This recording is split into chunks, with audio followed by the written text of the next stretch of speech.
Hello, and welcome to this presentation that will serve as an introduction to the Ottawa Charge.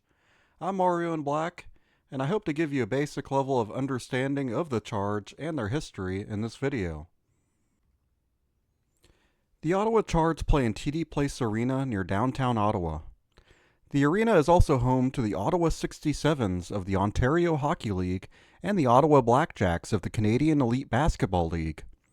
The arena itself is under the north grandstand of TD Place Stadium, where the Ottawa Redblacks of the Canadian Football League call home. Michael Hirschfeld is the general manager of the Charge. Hirschfeld spent several years as the executive director of the NHL Coaches Association prior to signing on as the general manager of Ottawa.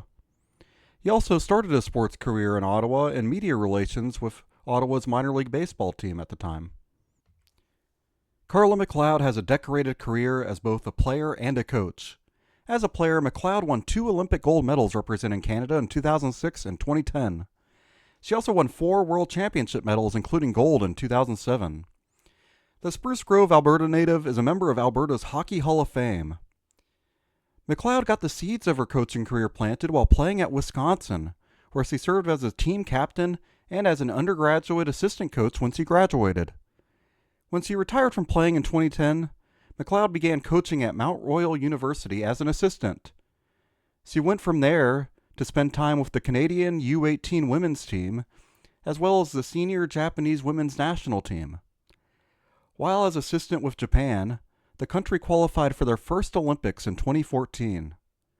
McLeod got her first head coaching job in Calgary, first with the Calgary Edge U18 prep team, then with the University of Calgary. In 2022, McLeod became the head coach of the Czechia women's national team, and the country saw their greatest success with their first ever bronze medals in the 2022 and 2023 World Championships. In 2023, she was named the first head coach of the Ottawa Charge. McLeod also announced her diagnosis of breast cancer in late 2025. Despite this, she still coaches with the Charge and went to Italy to coach the Czech team during the 2026 Olympics. Veteran Brianne Jenner is the Charge captain, and Emily Clark and Jocelyn LaRocque are the alternates. There will be more on them here shortly. 2024 saw Ottawa miss out on the playoffs in the final game of the season when they lost to Toronto. They would rebound in a big way in the second season, where they would grab the 3rd seed and make the playoffs and advance all the way to the finals. They fell short in 4 games to Minnesota, where all 4 games went to overtime. As with the prior teams, I'll go through the roster by each position group. I noted last time that no Sirens player was born before 1997. You'll not quite see that with the Charge, as they have a bit more veterans spread around the team. Saying all that, I'll start with one of the younger players, Gabby Hughes. Hughes was a standout at Minnesota Duluth, where she became the 3rd freshman in school history to lead the team in scoring. She averaged over a point per game in each of her 5 seasons with the Bulldogs, and she was a finalist for the Patty Kazmaier Award in 2022. In the inaugural PWHL draft, Hughes was selected in the 4th round by Ottawa. Hughes has represented the U.S. on the national stage as well, winning a U18 World Championship in 2017, as well as a Senior World Championship in 2023. Charge captain Brianne Jenner is a future Hall of Famer and a legend of the sport. At Cornell University, Jenner was nominated for the Patty Kazmaier Award 4 times in 4 seasons. She took a year between her junior and senior years to focus on playing with the Canadian women's national team and won an Olympic gold medal with them in Sochi. Jenner is Cornell's all-time leader in assists and 2nd all-time in points. Since graduation, Jenner has been a mainstay on the Canadian women's national team, winning 3 medals since her 2014 debut, including gold in 2022 to go along with that 2014 gold. She's also won 4 world championships and 11 medals overall in that tournament. Her crowning moment with Canada came in the 2022 Olympics, where she had 9 goals and 5 assists in 7 games and was named the tournament MVP.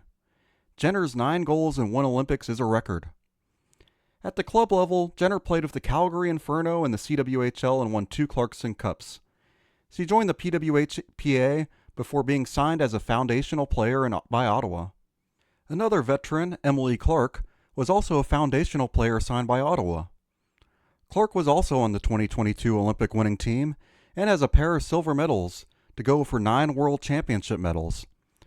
Clark was a standout at the University of Wisconsin, winning a national championship before joining the PWHPA until the PWHL's inception. So far, Clark has been a physical player, not afraid to throw her body around, and has been a fairly consistent scorer with the Charge through her first 2 seasons. Clark had a very good playoffs in year 2 with 3 goals and 2 assists in the Charge's 8 games. Rebecca Leslie has come on strong in the league's 3rd season. In year 1 with Toronto, Leslie had 9 points in 24 games. In year 2 with Ottawa, Leslie had 3 points in 27 games. As of this recording, Leslie is near the league lead in points with 17 points in 19 games, 10 of those points being goals. Leslie was a high-volume point player at Boston University, but has been fairly feast or famine with seasons since. However, when she gets rolling, she's among the league's best at racking up points. Next up, I'd like to talk about the defenders. The elder stateswoman of the PWHL, Jocelyn Larocque, holds the mark as the oldest player in the league. You don't get to be a professional and an Olympian at age 37 without earning your keep. Larocque has 4 Olympic medals, with gold in 2014 and 2022. Larocque also has 12 World Championship medals, 4 of which are gold. Larocque started in the Western Women's Hockey League with Calgary before going to college at Minnesota Duluth. Since graduating, Larocque has played professionally in Winnipeg, Calgary, Brampton, Markham, Toronto, and now Ottawa to go along with her time with the Canadian women's national team and the PWHPA. Larocque has been a team leader wherever she's gone. This started at college, where she was the captain of the Minnesota Duluth Bulldogs. She's almost always in a position of leadership, and as her career has gone on, she's become a strong veteran voice for every team she's been on. She's also of Metis heritage and was named Manitoba Indigenous Female Athlete of the Decade in 2021. I wanted to highlight Rory Gilday, not just for her career, but also what she's been through to get to where she's at now. Gilday won an Olympic gold medal in 2026 with the U.S., but 10 years prior to that, in 2016, she was diagnosed with a brain tumor that would keep her sidelined for almost a year. The tumor would end up taking away most of her vision in her right eye, and she had to build back on that to even get back into playing shape. She would of course bounce back and be named Minnesota Miss Hockey in 2021 as the top high school player in the state. Gilday is now a rookie, but looks to be a centerpiece of the Charge defense going forward with her size and her defensive ability. Finnish defender Ronja Savolainen has been a mainstay on the Finnish roster since 2015, picking up 6 medals in the World Championships, as well as a couple of Olympic bronze medals. Savolainen played several years with Luleå in the Swedish League, where she was just under a point per game player as a defender. Savolainen quickly integrated herself well with the Charge and picked up 11 points in her first season after jumping across the pond. Savo, as she's known, is another big, strong physical defender that proved her worth to such a degree that Ottawa protected her in the most recent expansion draft. And finally, I'd like to talk about the goaltending. Ottawa had one of the top goalies in the world their first 2 seasons. Emirates Mashmeyer is one of the best to ever do it. When Mashmeyer got injured in the second season, a rookie by the name of Gwyneth Phillips took over in the net.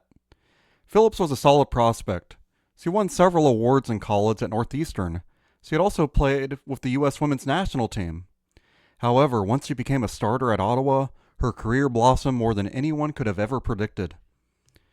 Playing half the games in the 24-25 regular season, Phillips put up a .919 save percentage and was a finalist for Rookie of the Year. During that season, Phillips won a gold medal with the U.S. at the World Championships. However, her 2025 playoff stats are the stuff of legend. A 123 goals against average, an otherworldly .952 save percentage in 8 games. Despite Ottawa losing to Minnesota in the finals, Phillips was named the playoff MVP, as Ottawa probably doesn't get anywhere close to where they were without Phillips putting up legendary numbers. Her performance led Ottawa to choose Phillips over Mashmeyer and allowed Mashmeyer to walk in the expansion process to Vancouver. Phillips has since won Olympic gold and looks to be the Charge netminder for years to come.